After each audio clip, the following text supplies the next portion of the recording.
Alright, hello everyone. I'm going to try doing a live recording.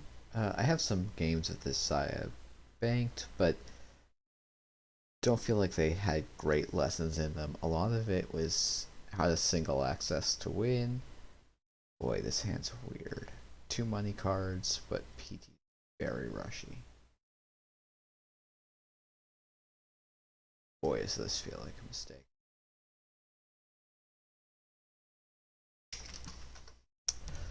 Um, but I've been finding, the Zahya list works very well.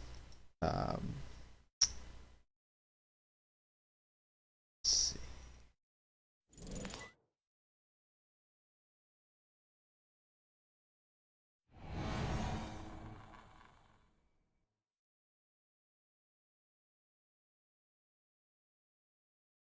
So I'm breaking this Eli because, yeah, end of the day I still have plenty of tempo, and let's do this.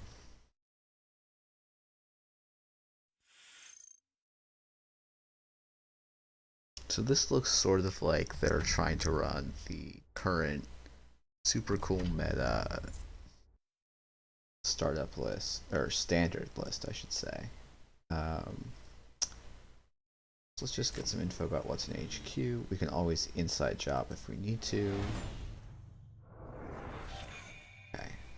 So if we see a seamless launch, okay, whatever.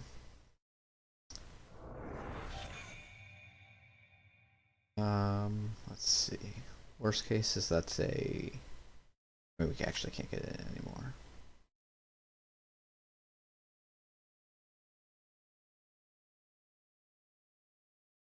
I don't like removing the tag, but I think it's just barely good enough for them to trash the daily casts that it matters. Maybe it isn't, but okay. Well, that was like the one agenda we didn't want them to score there. Snare, whatever. So we can draw. Let's just run R&D. Sick rips. So, yeah, what I've been finding with playing this Zaya deck is it's a lot about putting pressure in one place. When the corpse shores it up, you just bounce over to another one. And while I've said, like, oh, this is not an Zaya list, it largely isn't. It's largely just a boomerang and smart running Zaya. Um, the Amen can be very nice. We're going to install an Amen at 4 here eventually. Um, and I know there's a snare in hand, but like, yeah, there's also agendas in there. Uh, the corp can pay 4 bankrupt themselves, like whatever. Um, yeah, we'll trash that,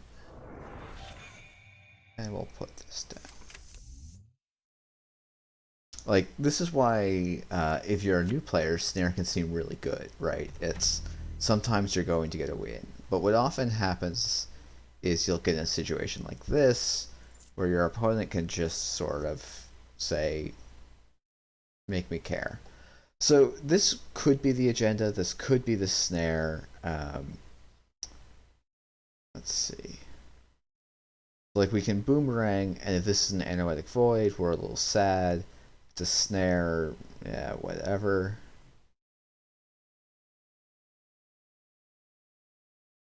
Um,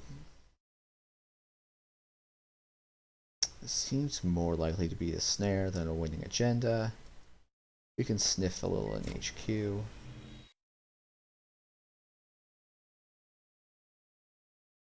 Yep. So installing a Docklands pass might have been reasonable here.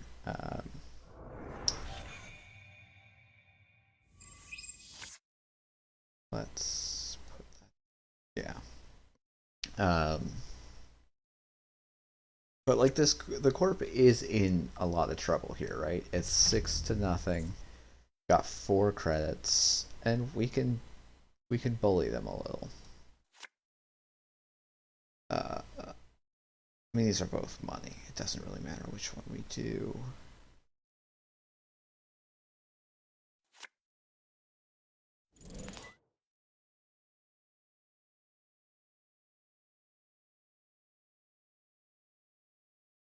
Magnet's nice to know. Now we just get to do this. Okay, so we actually can be somewhat confident this is like a double upgrade, like maybe Manic Arm and Anoetic Void, which means we want to contest it sooner rather than later, before they put agendas, now that they're back up full on cards. So what I'm going to do, it doesn't matter, I'm not playing either of these. So I want to draw up just in case. So Inside Job is a click faster, but I don't have the 2 clicks. So what instead I'm going to do is run HQ, because if they do res this, they can't score again next turn. Okay, so they're building up to score again. It's 2 voids in the trash, so that probably is a Manic Arm.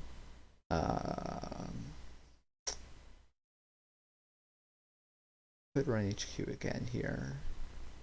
I think I'm okay with just drawing. I feel like I'm in a pretty strong position, and this is sort of actually one of the reasons I've been having a hard time doing a lot of replays for this deck is you end up in strong positions a lot of the time, and it feels somewhat academic to go and win the game. I like this more than installing the Boomerang, just because if they do res a Manic Arm, some trouble. Alright. Yeah, so, you know, you don't usually win off of 12 card accesses, but this this sort of is how you want to play Criminal and how you want to play Zahya. And the fact that this deck is using Atman, it's more cute rather than good. But you know, eventually when we find the Atman, we put it on in 4, we break Eli for 2 credits, we break, what is it called? Ansel. We break Ansel for 3 credits, which is pretty solid. If they res Ravana, we can break it for a 2 credits and a leech counter. So like that ends up being very good against HB. We also saw Magnet, which is a little bit trickier for us to break. And actually, you'll note, seeing this list, we've got 1 Begalter, 1 Marana, and that's it for non-Atman breakers. So we'll probably mostly use Boomerang to break Magnet, or install an Atman at some lower strength. Typically for Atmans, you install them at 0 and some other number.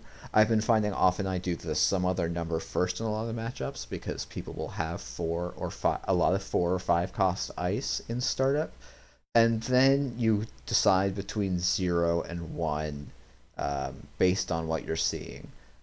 One thing is really the only 0 cost ice that is seeing a lot of play is White Space. And pop up.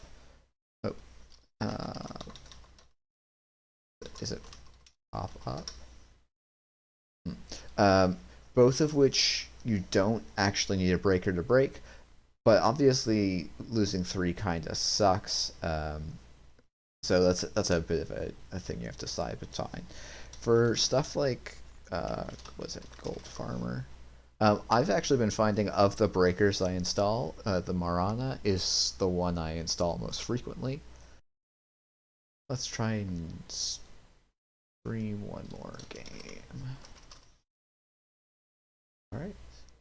Oh, Sir Loathing. Great. Solid play. Cool. So, built to last. This is going to be either Rush or it's going to be Glacier. Boomerang, Bravado, and Earthrise are good cards for us.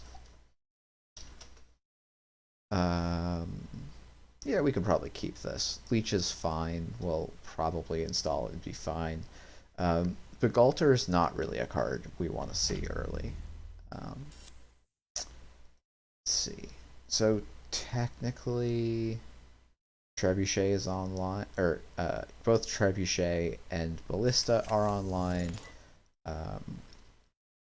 So like we could get a little bit punished, but 3 credits. It's just enough to Resin Cat.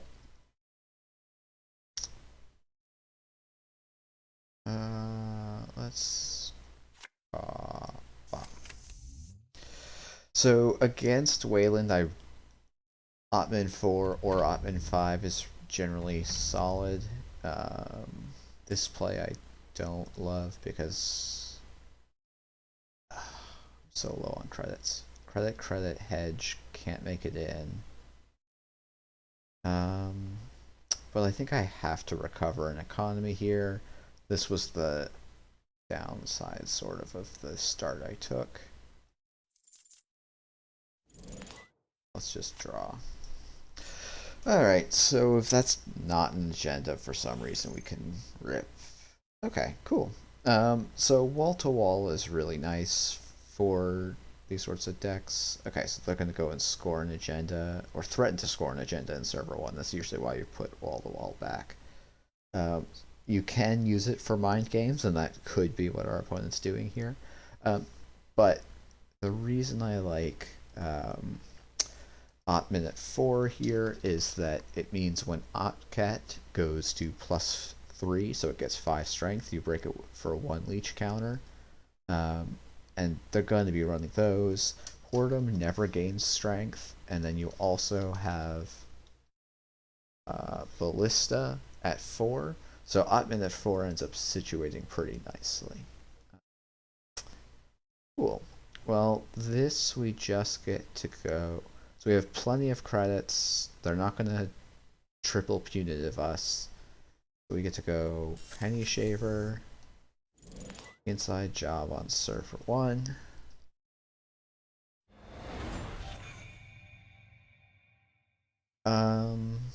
Let's see. I want to poke, but I think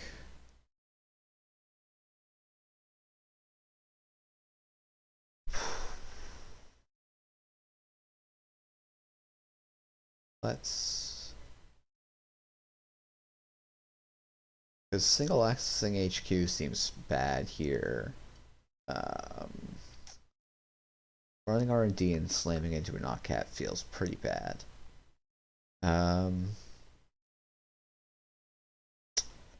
Just money back up, because we're sort of drawing cards we don't want. Our icebreakers are low priority in this deck.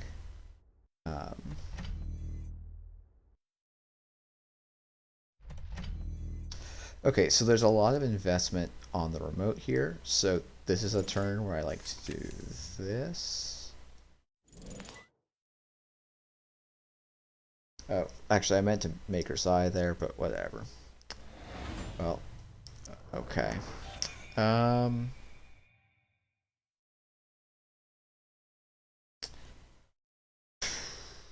So he has to res something on server 1, presumably, but not necessarily. We're just going to draw here.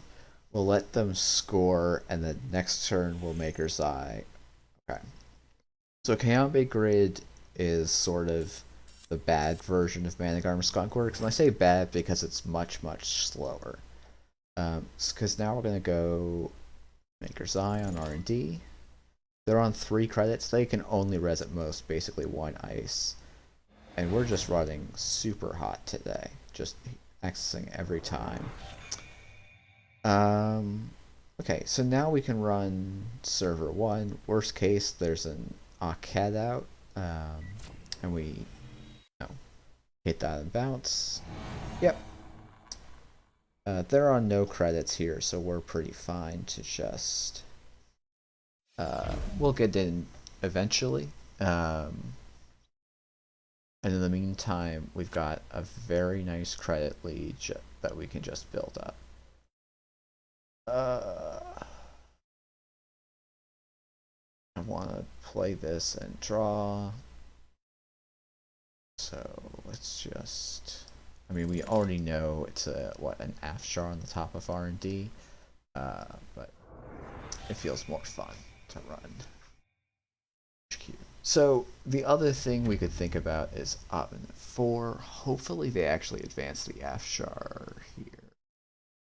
Or on the Akhet, so it gets to 5, because we don't want to put our Ottoman down at 2, and we can't break stuff with Ottoman at 2. This is where you actually want a real breaker.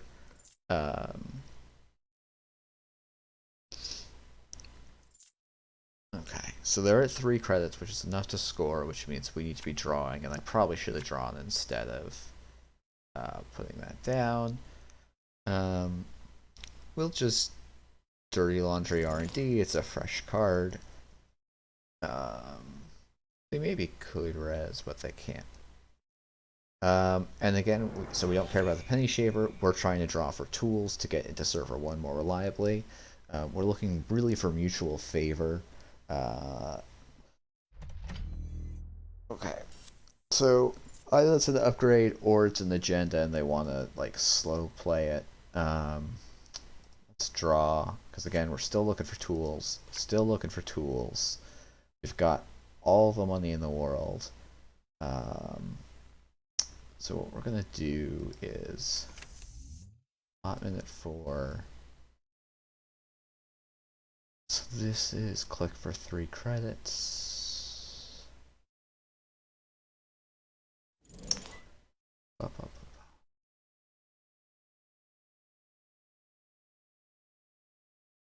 There is a world where they advance this Whoredom 3 times, then we can never run HQ again. And if that happens, it happens. We'll still be able to use Boomerang. We'll be able to... Okay, so now I think server 1 just became more breakable for us, not less. Which is kind of funny.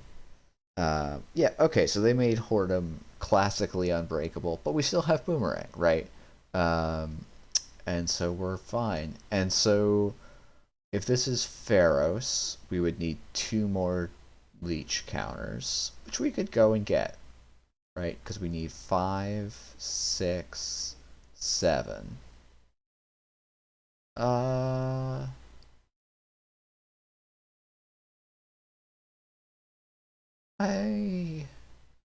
Sure. I think this is probably too conservative, but there's not a lot of reason for us to be terribly aggressive, or like terribly risky here. So the idea is, I want to blow up this Kayame Grid server before it gets too obnoxious. Oh,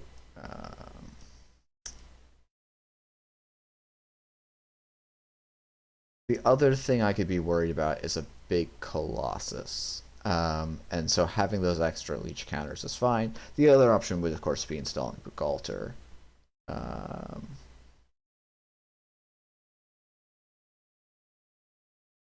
Okay.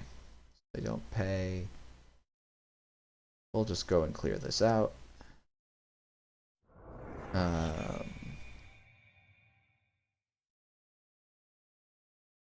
We can put down the daily cast because we're going to click for 9 credits. Click 1 next turn. Rozeki would be okay, but we're probably going to be in a situation where we run out of MU at some point soon. Alright, so the Corp is threatening to sort of ice up on us. So we want to apply some pressure while we can. So they're basically building up to purge. So we want to sneak cheap accesses where we can get them. Which it looks like we're just not going to get any this turn.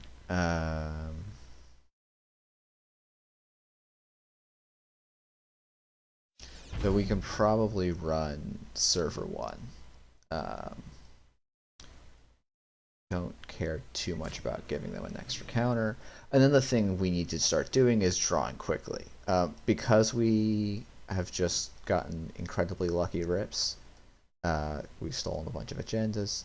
The Corp just isn't threatening us that much, so if we let them score an agenda, our board state's going to be okay.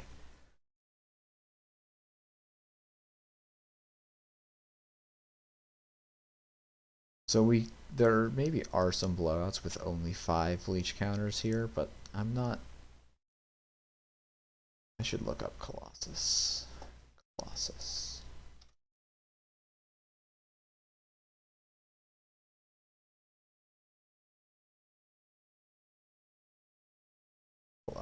I'll just have to cut that. Okay. So they res Pharos. We let Unbroken Subroutines fire because we're at leech counter short, but they're on 0 credits now, which is totally fine for us. So we don't even have to clear the tag here. If they credit, trash a daily casts, we're coming out way ahead. So we're just gonna draw to find our barrier breaker, and we'll see where we get. The other option is, oh, okay. Well, they trashed our Ottoman. It is what it is. Sure. I don't even think that hurts us too much. We're not going to. We don't need both Ottomans at different strengths this game, so we're fine. Okay, so as soon as we draw the Marana, we're in really good shape.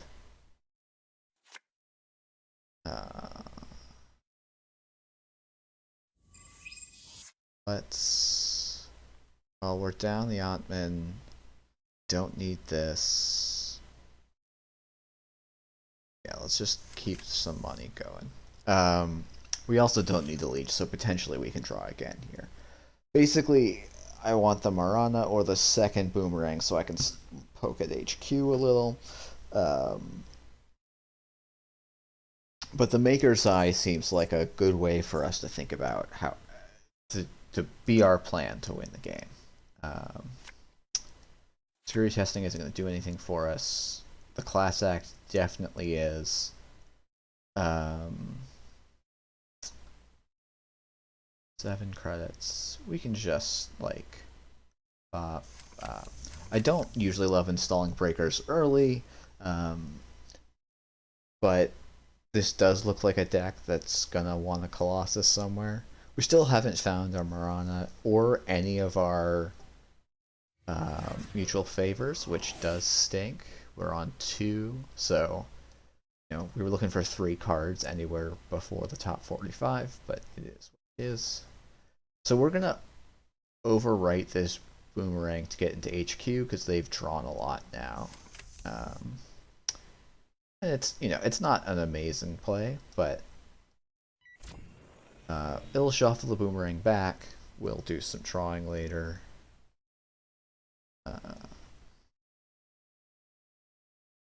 And there's a not unreasonable chance that we'll get some stuff. Okay, cool. So there is Colossus in here. That's good to know. We'll gain some credits. We'll shuffle boomerang. So this gains 3. Can we afford to install the Earthrise? I think the answer is probably not. Oh, I should have dirty laundried HQ there. That's just a mistake that I made. So what can I discard? I'm probably discarding these two because I think as much as I want to turn credits into money, I'm not making enough credits right now for that to be a good exchange. 3 per turn. I'll make it back. I've got 1 sure gamble, 1 daily casts. That much money actually left.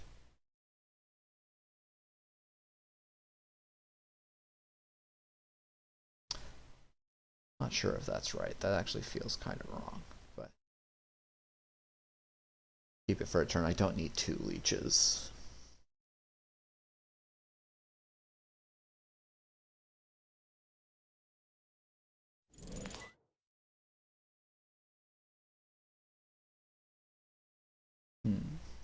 Alright, so wall-to-wall ticket here is but yeah, so eventually we'll be able to just run HQ every turn when we're out of cards in deck. There we go. Nothing hurts us too much to just run archives. We'll see if they want to res. They're only on 6 credits here,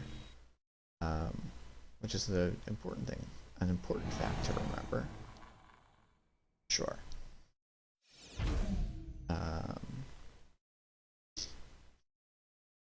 Okay. 3 credits is enough to res one more Afshar, which they might have. Um,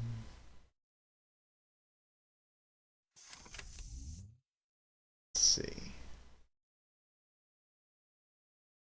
Yeah, I don't love inside jobbing for a single access here. Let's just gain a credit.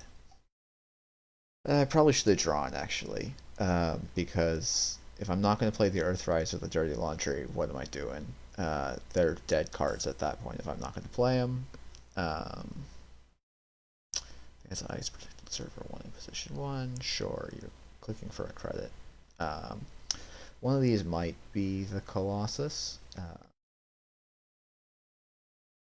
We've got 2 boomerangs left in the deck. What we're drawing for Buckland's Pass, this is fine. It's not amazing, but okay. So we're just gonna... Oh. Shoot. Basically my plan here is boomerang this ice and then Maker's Eye R&D still. This server is still somewhat threatenable. This Archives is basically unrunnable here, which does make things tricky for us. But generally a boomerang on Pharaohs, I'm happy to take the tag if the, I can just run so I have a click left. Let's see. So we want to draw here. We don't care about either of these cards. We have no breakers left in the deck. Leech is, I guess, in theory, a card. Draw, draw. Gamble. This means we don't need to draw for the rest of the game. Seems fine. We're back up on money. Corp hasn't done much, so we can click for credits and be fine. Because we'll probably end up just putting Otman at 5 here. I don't think they're going to have a lot of 4 strength stuff left. Or all their 4 strength stuff that we care about we can break with Bagalter. So this is probably Kayambe Grid and something else. If we draw a boomerang, we can contest. Should. Okay, we'll put the class act on the bottom.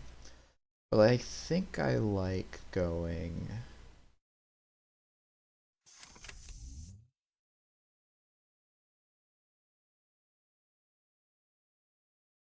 Let's see.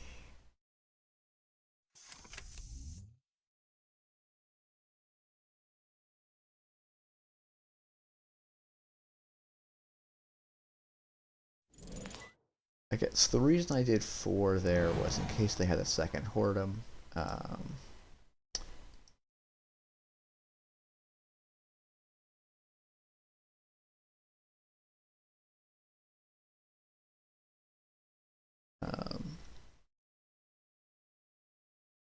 Yeah, this is where Marana is annoying because I'm spending 2 to let them place some subs, but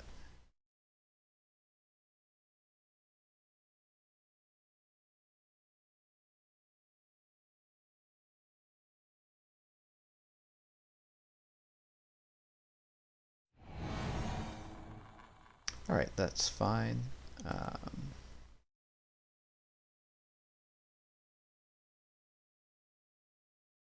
Yeah, they don't have a ton of money.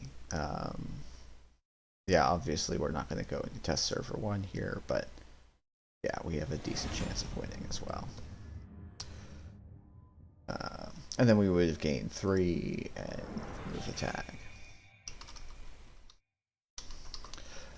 So, 18 cards access is like the minimum to win, and we were starting to get to the point where things were going to be tricky, and we're starting to see why Otman is not the best breaker here, right? If we had just about anything else, we'd probably be pretty happy. I think Otman's still fun. I think there's still a case to make for it. But I think the fundamental idea of I want to play a Crim deck, and the goal is just target R&D, HQ, and their scoring remote. and use your different tools to keep the Corp always on their toes, right? If I include a real decoder, I just hit HQ. Eventually, I'll clear out all the agendas, so I need to be ready to either hit R&D with a big swing or hit server 1 so that they can not score out of it. Some people are very critical of the Maker's Eye, and I think in Standard right now, the Maker's Eye is a little bit on the weak side. But in Startup, where there's a lot of Glacier, I think it can make a lot of sense because it just gets you a burst of accesses right when you want to get going, or right when the game would get locked out. Because, this is not a server I can run every turn. And I think if my opponent was playing very sharply, they would keep a lot of their Akets at 2 when I install Zatman at 4. I should have installed Zatman at 5 here, save myself a leech counter. I was like, oh, if this outer ice is a Whoredom that they've advanced once, I want that. I'd rather have Zatman at 4 so that it doesn't become unbreakable. I don't need double boomerang or something. But Whoredom, I think, is probably the only anti-AI I've seen so far in Startup, and generally advancing this 3 times is very, very slow. Boomerang and inside job still get you around it. So this is a fun archetype to play. I would say I would suggest using Buzzsaw before you use Unity, because basically the ice in Startup that you worry about the most is going to be White Space, Enigma,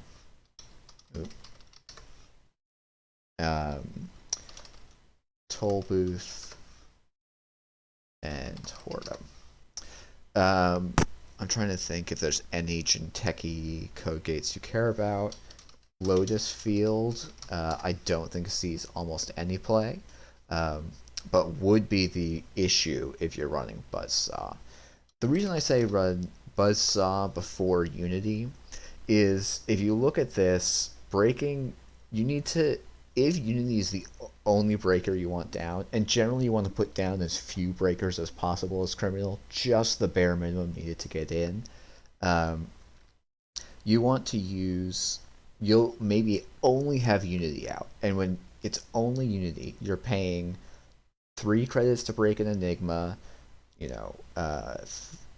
what is that, 4, 5 to break a toll booth, Whoredom is going to be 3+ credits, or it would be 5 credits to break with Unity if it's your only thing out. When you get a second one out, you're saving maybe 1 credit on Toll Booth, Whoredom, and Lotus Field. And Buzzsaw says, as long as I have a leech out, which is a program you usually want, and it's not that hard to get single counters, you'll be breaking all of these ice for 1 credit, or Toll Booth is maybe the exception, but Toll Booth you can either get a second leech counter, or boomerang, or inside job. All of those are sort of solutions to that issue. Now, Marana in this sort of deck is fine because the high strength barriers I'm breaking with Atman. Pharos, no breaker in Startup breaks Pharos well, except Botulus and Boomerang. So those would be your tools for that. And then in that case, spending 2 influence to get Corroder or Cleaver seems kind of marginal to me. It's certainly something you can do, and certainly good players are going to do when they make actually Startup tournament winning decks. But I think this card does get a little bit of a worse rap than it actually deserves. Pigalter is just the best killer in faction, so you'll always use that. Other things to think about is more ways to get multi-access. I'm using Stargate here, or I'm sorry, the Maker's Eye. You could instead, with the influence you free up by dropping Ottomans, look at Keyhole. Oh, come on. Oh, not Keyhole. Whoops, that's That's nothing. Stargate, because you can use this to help trash the ice. So you can trash the pharaohs, you can trash the agendas. An important play to always remember, like you, if you can use Stargate early in the term, because there's great plays where it's like ice agenda, you can trash the ice and then run back two more times to get the agendas. If you're going to run Stargate, you probably want to drop the Maker's Eyes. So you could run 1 to 2 Stargates and run for the Maker's Eyes, or we're spending 6 influence on Atmans. We drop those. We can put in a Stargate, and then we could maybe think about putting in an Imp to make our HQ accesses a bit scarier. I think some people have started slotting Lucky Charm to help deal with some of the end run effects. But what I found is with these lists, you're running centrals, and you're going to get a lot of points on centrals, and you're basically using Inside Job and Boomerang to keep the corp honest early. And you can, as you saw, clear out the scoring amount on off turns, and then that ends up being very nice because you get if the corp doesn't feel like their scoring remote is safe, agendas start piling up in HQ, and you get to go in and get them there. So hopefully these were some interesting games with the Zahya. You'll see I cut the conduit from this list, and I put the Maker's Eye in.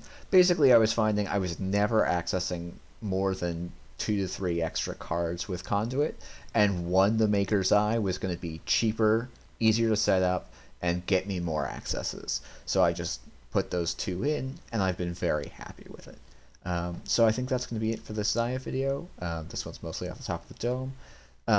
And not exactly sure what's next, but I've got some ideas. But if you have any subjects you'd like me to talk about or replays you'd like me to look at, either comment below or contact me on Discord.